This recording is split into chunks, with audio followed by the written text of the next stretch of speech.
Students, today our topic is deserts. Large, hot, dry areas of land with very few plants are known as deserts. एक बड़ा गर्म और dry जो इलाका होता है उसको हम कहते हैं डेजर्ट, जिसमें बहुत कम प्लांट्स होते हैं. Deserts get very little rain and are mostly covered with sand. Deserts में बहुत कम बारिश होती है और ये ज़्यादातर इलाका पूरा रेत से भरा हुआ होता है. 1/3 of the entire land surface on earth is desert. जो 1/3 पार्ट है पूरी दुनिया का वो सब डेजर्ट ही है, रेगिस्तान है. Thar desert lies in the south west portion of northern plains. जो इंडिया का डेजर्ट है, जो रेगिस्तानी इलाका है, वो साउथ वेस्टर्न पार्ट में है नॉर्दर्न प्लेन्स के.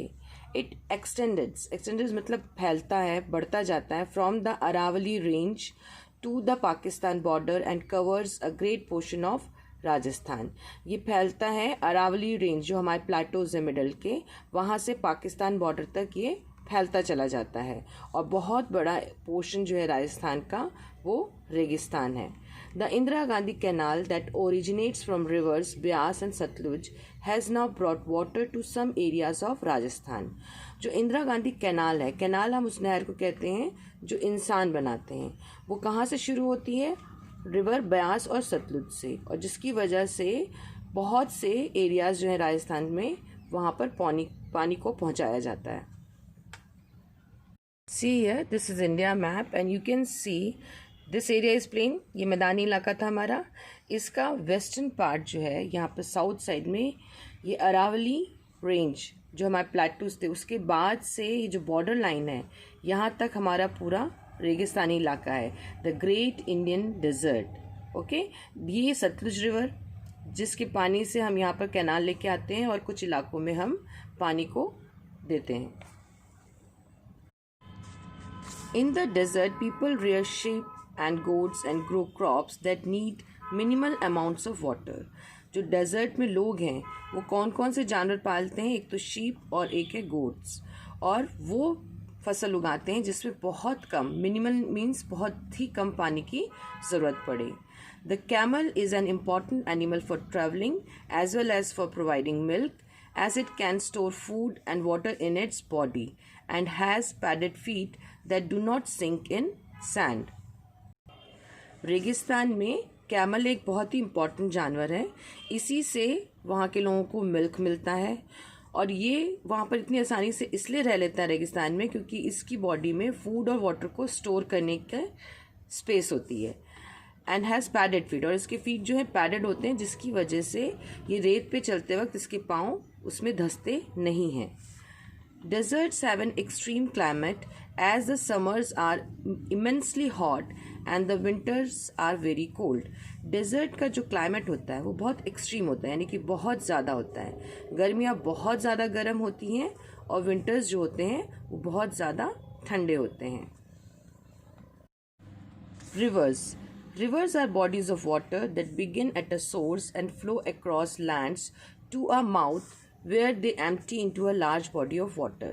रिवर हम उस पानी के स्रोत को कहते हैं जो एक जगह से शुरू होती है और आगे बहती हुई जाती है और एक जगह जा कर के जहाँ पर बहुत लार्ज बड़ी बॉडी होती है पानी की, जिसको हम कहते हैं समुद्र, वहाँ जा कर के ख़त्म होती है.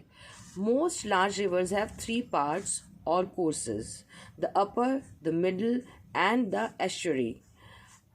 जो बड़ी रिवर है उसको हम 3 भागों में समझ सकते हैं. एक तो अपर जहाँ से वो शुरू हुई, द मिडल जिस जगह वो बहती हुई जा रही हैं, एंड द एस्चुरी उस जगह को कहा जाता है जहाँ पर वो एंड में समुद्र से जाकर मिलती हैं. As you know, tributaries are rivers or streams that flow into large rivers or lakes. जो ट्रिब्यूटरीज, जो छोटी नदियाँ और नहरें हैं, स्ट्रीम्स, वो कहाँ जाके ख़त्म होती हैं? वो बड़ी नदियों में या तालाब में जा कर के मिल जाती हैं. A tributary ends at confluence or meeting points where the rivers join. जो ट्रिब्यूटरीज हैं, छोटी नदियाँ हैं, वो कॉन्फ्लुएंस में या मीटिंग पॉइंट्स पे ख़त्म होती हैं. कॉन्फ्लुएंस हम उस जगह को कहते हैं जहाँ पर बहुत सारी छोटी छोटी नदियाँ मिलके एक बड़ी सी रिवर बन जाते हैं. Rivers from high above the sea level in mountains or hills and drained water and melted snow into large bodies of water such as bays and oceans. River बनती हैं बहुत ऊंचाई पे, कहाँ माउंटेन्स और हिल्स पे, या ड्रेन वाटर से मिलती हैं, या फिर मेल्टेड स्नो, जो स्नो मेल्ट होती है उससे रिवर फॉर्म होती है, और बाद में जाके कहाँ लार्ज वाटर बॉडीज़ में ये, जिनको हम बेज या ओशन कहते हैं, मिल जाती हैं। Water feeds into reverse in several ways apart from rain. Feeds into river मतलब रिवर्स को पानी मिलता है, कहाँ से, सिवाय बारिश के अलावा भी बहुत सी तरीके हैं जिससे रिवर में पानी ऐड होता रहता है। It may come from underground springs and mountain streams. Underground springs, आप जैसे कुएं को ले लीजिए, कुएं में क्या होता है, नीचे से पानी अपने आप आता रहता है, तो उसी तरीके से कुछ नदियों में नीचे से अंडरग्राउंड स्प्रिंग से भी पानी ऐड होता रहता है, या माउंटेन से आने वाली छोटी नहरों से भी। Glaciers and ice melt in the mountains and feed into the reverse.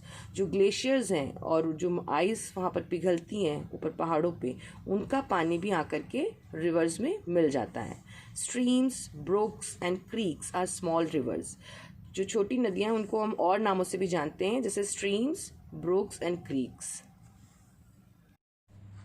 In India, Brahmaputra, Kaveri, Ganga, Mahanandi, Godavari, Krishna are major rivers that flow into the Bay of Bengal. जो इंडिया की मेजर रिवर्स हैं, कौन कौन सी, ब्रह्मपुत्र, कावेरी, गंगा एंड एग्जेट्रा, ये सब बहती हुई आखिर में जाके कहाँ ख़त्म होती हैं या मिल जाती हैं, बे ऑफ बंगाल में। Narmada and Tapi flow into the Arabian Sea. जो नर्मदा और तापी रिवर है ये जाके मिलती है अरेबियन सी में। Let's see in a India map. See here in the eastern side, this is your Brahmaputra river.